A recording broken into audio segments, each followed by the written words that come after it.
Muy buenas noches, mi nombre es Beatriz España Solís, estudiante de la Universidad Nacional Abierta y a Distancia en el pregrado Administración en Salud. El presente video es para hacer una exposición acerca de los mecanismos de transporte en la membrana celular. Vamos a iniciar con el concepto de los fosfolípidos, ¿cierto? Se dice que los fosfolípidos son los principales componentes estructurales de la membrana plasmática. Alrededor de la mitad de los lípidos de la membrana celular son fosfolípidos. Los más importantes de estos son la fosfatidilcolina, la fosfatidilethanolamina, la fosfatidilserina y la esfingomielina. Bueno, continuamos. Estas moléculas son anfipáticas. Esto significa que poseen un extremo hidrofílico, como podemos observar en la presentación, ¿cierto? Entonces, un extremo hidrofóbico, este es constituido con largas cadenas de ácidos grasos, modelo mosaico fluido de la membrana plasmática. Los extremos no polares con fobia al agua, ya que el agua es polar, forman el interior hidrofóbico de las membranas. También podemos decir el colesterol, aquí lo observamos en la presentación. Este contribuye a que la doble capa lipídica sea menos fluida e impermeable, porque es debido a su rígida estructura cíclica esteroide, que se interpone entre las colas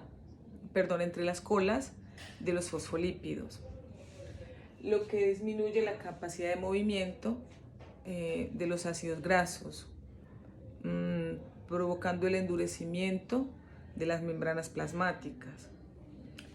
Aquí podemos observar las proteínas, aquí, mientras los lípidos formen la estructura principal de la membrana. Muchas de las funciones biológicas de estas dependen principalmente de las proteínas. Por ejemplo, algunas proteínas de membranas transportan material hacia el interior y el exterior de las células. Otras sirven como receptores, enzimas, etc. Al igual que en el caso de los lípidos, podemos decir que las moléculas de las proteínas pueden girar alrededor de su eje y muchas de ellas pueden desplazarse lateralmente a través de las membranas. Las proteínas de membrana se clasifican en, podemos observar acá, proteínas periféricas y las proteínas integrales. Aquí está la presentación. La proteína periférica se localiza a un lado u otro de la bicapa lipídica, ¿cierto? Están unidas a las cabezas polares de los lípidos, ¿cierto? De la membrana o proteínas integrales por enlaces de hidrógenos. Las proteínas integrales, observamos acá, están íntimamente unidas a los lípidos en la presentación. Bueno, podemos decir también que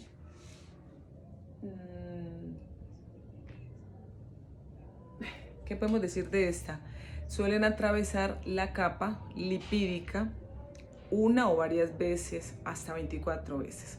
Por esta razón se les llama proteínas transmembranales, ¿cierto? Algunas de sus funciones son específicas, reconocen por medio de receptores antígenos y células extrañas, actúan como receptores en los procesos de comunicación entre células y poseen actividades, bueno, forman canales que facilitan enlaces de iones y moléculas específicas a través de la membrana. También podemos observar el colesterol aquí en la presentación, no se alcanza a ver tan claro. El colesterol son carbohidratos, no colesterol. Esta molécula se encuentra ubicada en la parte de las células eucariotas, en la parte externa, por lo que contribuye a la simetría de la membrana, ¿cierto? Utilizando el microscopio electrónico se pueden observar con una capa blanca por fuera de la membrana plasmática. Por lo general son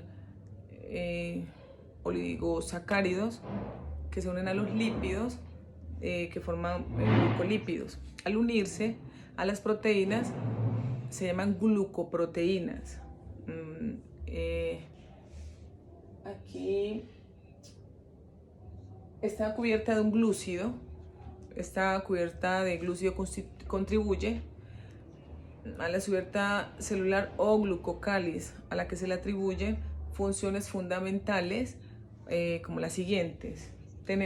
Presentan propiedades inmunitarias, participan en los procesos de coagulación de la sangre y en las reacciones antiinflamatorias en los glóbulos rojos. Representan los antígenos propios de los grupos sanguíneos del sistema ABO. ¿Qué podemos decir más de este? En los procesos de adhesión entre óvulos y espermatozoides, estos distinguen los óvulos de la propia especie de... ¿Cómo puedo explicar? En los procesos de adhesión entre óvulos y espermatozoides, estos distinguen los óvulos de la propia especie de especies diferentes. Los mecanismos de transporte de moléculas, transporte a través de las células. Bueno, las células requieren nutrientes del exterior y deben eliminar sustancias de desechos procedentes del metabolismo y a través de su interno estable.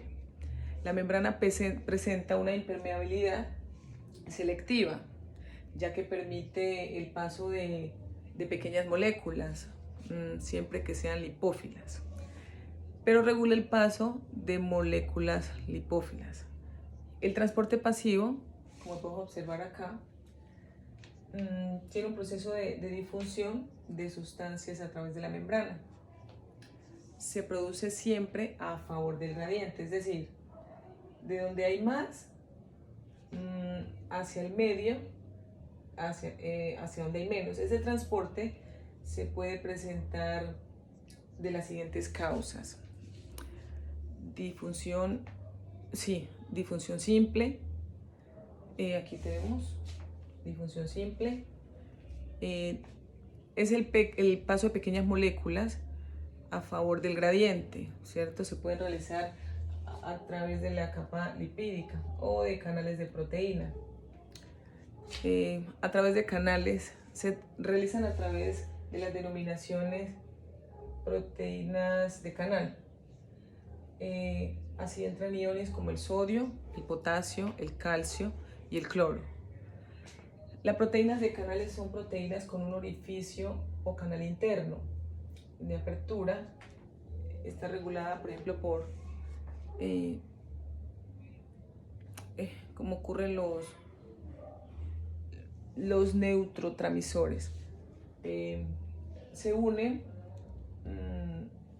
a una determinada región, ¿cierto? El receptor de la proteína de canal experimenta una transformación estructural que poseen la apertura de canal. La difusión es facilitada, esta permite el transporte de pequeñas moléculas polares, aminoácidos, monosacáridos, etc. Que al no poder atravesar facilitan el paso. El transporte activo, como lo podemos observar acá, en este proceso también actúan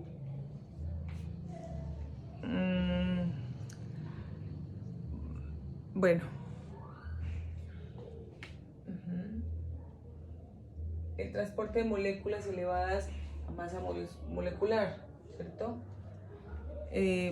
Para el transporte de este tipo de moléculas existen tres mecanismos principales: excitocitosis, está exocitosis, transitosis. Muchas gracias.